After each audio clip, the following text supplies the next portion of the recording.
Hey drummers, Gary Williams is back with another reaction and analysis video. This time, out of requests from many of you, I'm going to do a second video on Neil Peart. This is from his Burning for Buddy, I guess it's an album, but it was also video, where after Buddy Rich passed away, Neil wanted to do a tribute to Buddy. So he put together a recording session with many celebrity drummers at that point in time. And they all sat in and played one tune with the Buddy Rich Big Band, including himself on this tune called Cottontail. So we're going to check out Neil, who wanted to develop his jazz drumming in the later part of his career and study with Peter Erskine in preparation for this, and you're going to hear it.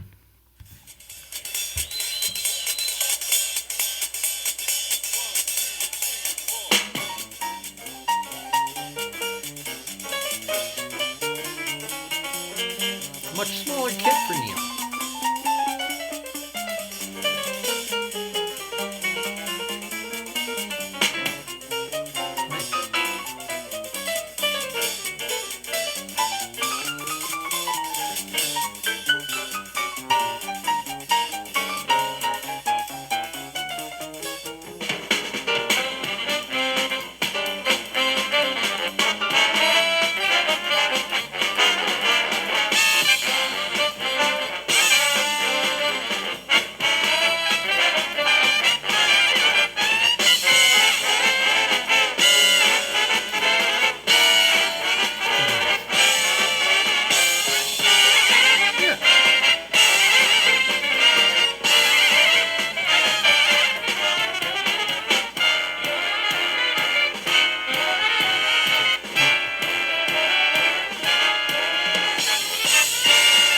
Okay, I'm going to pause it right there. Cool. Nice opening on the hi-hat. Traditional for a lot of swing stuff. Buddy Rich started a lot of tunes just playing time on the hi-hat before the whole band came in. This is more reminiscent of what I would hear in the Count Basie Orchestra, in the sense that it would start out with just a rhythm section, piano solo with nice walking bass line, and then nice little hi-hat work. You know, I can tell he comes from a rock roots and not a jazz background. No big deal. What's so impressive is that here's a gentleman who already played great as a progressive rock drummer. Obviously changed the face of drumming for the planet, and then really wanted to venture into the jazz thing. So he is playing with the cymbals kind of choked in terms of the pressure on the hi-hat cymbal. A lot of jazz drummers like that hi-hat cymbal top to be more sloshy, and they'll typically play that two feel with a muting with the left hand instead of muffling with the foot. And it's open longer, not so. And then he's playing a steady tune for heavy backbeat. It's got such a great solid feel and sound, kind of more reminiscent of kind of a sort of an out chorus to a big band tune, you know, where they're shouting out and the drummer's pounding 2 and 4. But typically the drummer wouldn't play a repetitive 2 and 4 on the snare drum in jazz. The reason for that is that the hi-hat cymbals, remember the drum set was born through jazz music and then segued into rock and where it is today, which is very progressive from where it started. And so the drummer would keep time on 2 and 4 in swing music with the left foot snapping on the hi-hat. And then the snare started to accompany the left foot, and then in rock and roll it, you know, took over essentially. So he's coming from that rock roots where he's hearing the snare drum and the bass drum strong, where the drums are out front. Jazz drummers tend to have the cymbals out front and the drums tend to be tucked in the background. But so it's very powerful, very effective for big band because it's a large sounding ensemble, because you're talking about 5 saxes, 5 trombones, 5 trumpets. You get in front of a big band and they're every bit as loud as a huge loud band, and they don't even need a PA. It's just all those instruments playing loud is intense. So you really need to have a rock and roll quality to be a big swing big band drummer. So let's check out what's happening now. We played through the whole melody, and now it sounds like we're right here at the point where the solo sections are going to start.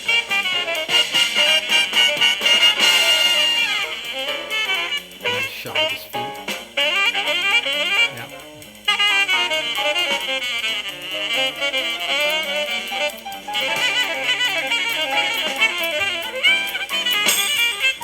The bridge. Last 8. 1, 2, 3, 4, 5, 6, 7. Top of the chorus. Background. 7. Second 8. 1, 2, 3, 4, 5, 6, 7. Here comes the bridge. Nice. Yes.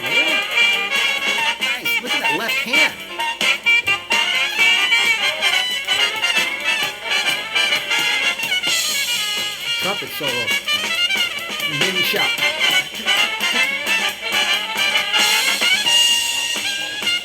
Here comes the bridge.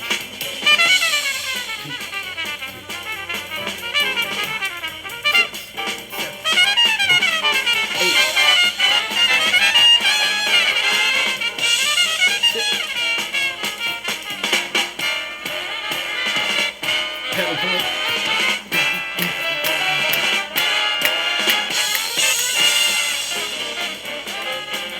Sax soli.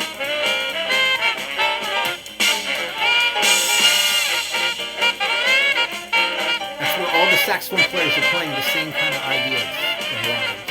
Harmonize.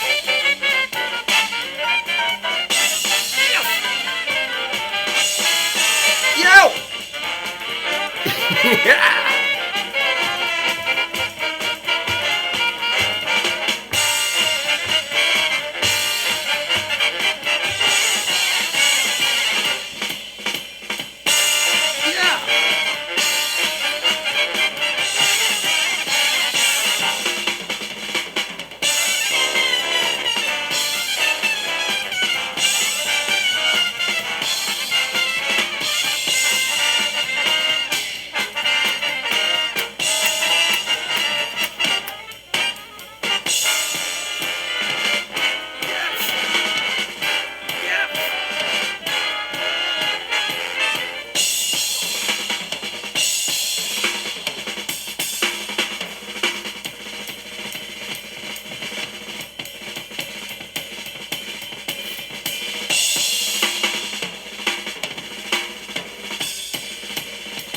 Singles, very nice. Double strokes, buzzes toward the edge. Nice big shot. Ah, solo with double strokes and backbeats.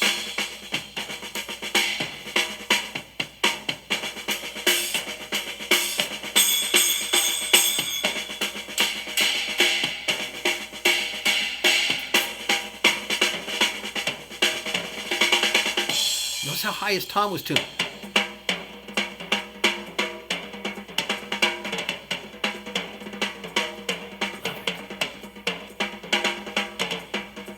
Nice. Bump up.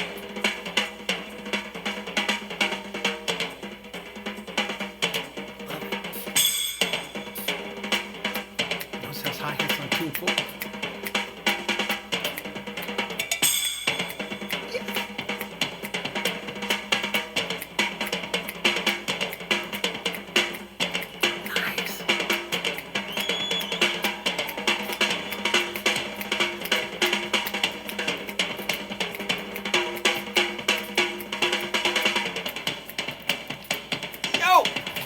Gene.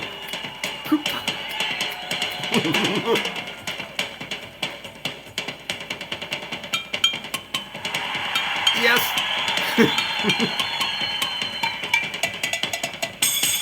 Yes. Classic cowbell theme.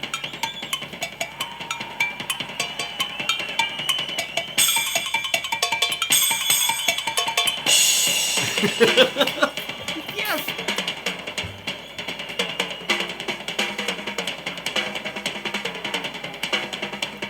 Drop down a second. Here we go. Crossovers. Oh, snares back on. That was slick.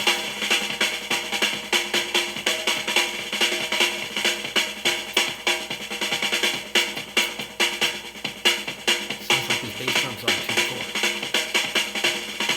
I guess it's not.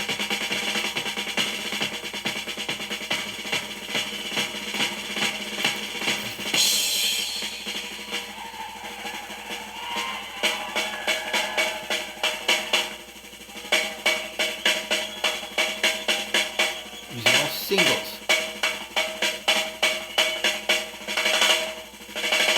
Nice.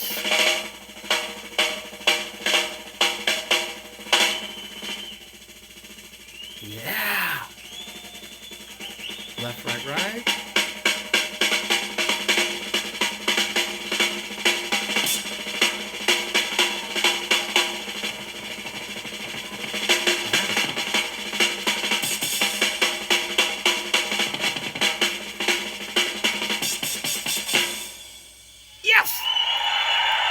Okay, I just gotta pause it. That was so cool. Just having studied his playing like millions of you have out there, just to hear that classic Radio King. That's the same snare drum he's used since practically the beginning of his career with Rush, where it's a Slingerland Radio King. And what's that? It's a one piece of 5/8 inch thick maple that's steam bent round with reinforcing hoops. And he always liked the clear center spot head. So until he started playing the DW drums, this is back in the Ludwig days and back with Zildjian. And then he went, of course, to Sabian and DW, and he changed his snare sound later. But some really great stuff. Not the world's greatest posture, kind of mimicking Buddy, because Buddy always did kind of that hunch over kind of thing. But some beautiful dynamic control with the singles. I mean, it just shows you that you don't need a lot of doubles. His right-hand doubles, I think, are probably more strong than his left as a right-hand drummer. Typically is the case, so I'm not seeing a lot of right, left stuff. There might have been some sort of fives a little bit there and a couple of things, but mostly singles, real strong singles, very strong, good dynamic control. Love it. Let's hear what's going to happen here. He's pausing. Rest.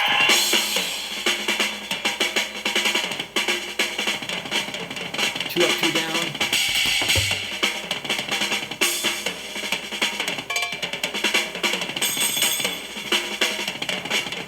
2 up, 2 down.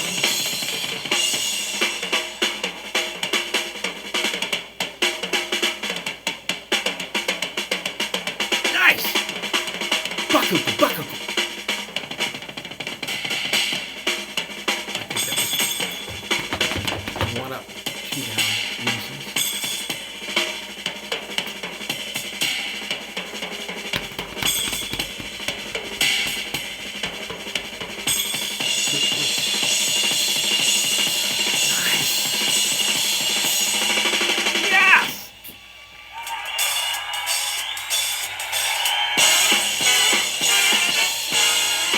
Does this sound familiar?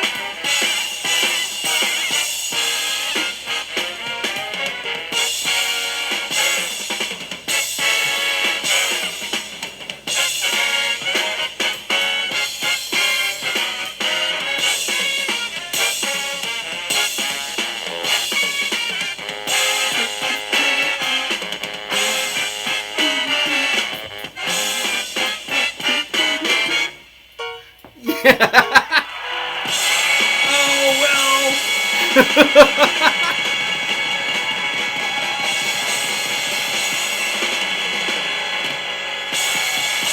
Yes! Yeah! Right on! Da, da, da, da. Love it. The end there was so cool. That's the way Buddy would end a lot of his stuff. He would play these, long little fills at the end of his solo, short little drum cadenzas, and then ba da ba dum. If you ever heard dum dum dum dum dum, that kind of Beethoven's fifths, that sort of rhythm like that. So that's what he did there. Because again, this was the Burning for Buddy tribute to Buddy Rich, and really beautiful to see this kind of Neil playing. We all love his big epic solos with Rush, but it's really fun to hear a drummer that we all know is this kind of guy do that kind of thing all of a sudden. So different than what we know him for. And we can thank him too, because it was at this particular session, the story goes, where Steve Smith, the drummer for Journey, actually was one of the guest drummers in this recording session, and Neil had known him from earlier playing on a Jeff Berlin solo album, so he was familiar with his playing. But at this point in time, this is when Steve Smith has already been studying with Freddie Gruber, and so during the Burning for Buddy, Neil was observing that Steve Smith's playing seemed quite a bit better than he recalled it. So he went up to ask him, "Boy, you sound so great, what's going on?" And Steve said, "Freddie." And so that was the introduction for Neil to want to study with Freddie Gruber, is actually hearing how great Steve sounded. So a whole legacy of things can be born out of these things. If you ever have a chance, you can check out many of the other great drummers. Marvin Smitty Smith was one.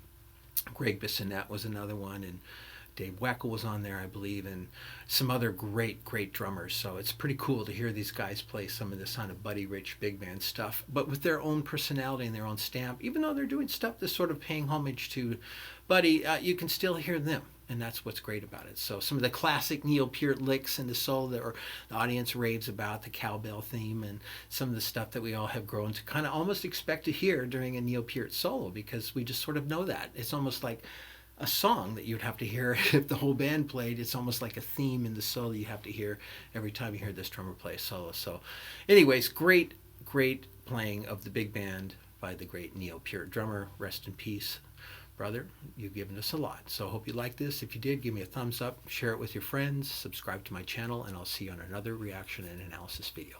Take care. Bye-bye.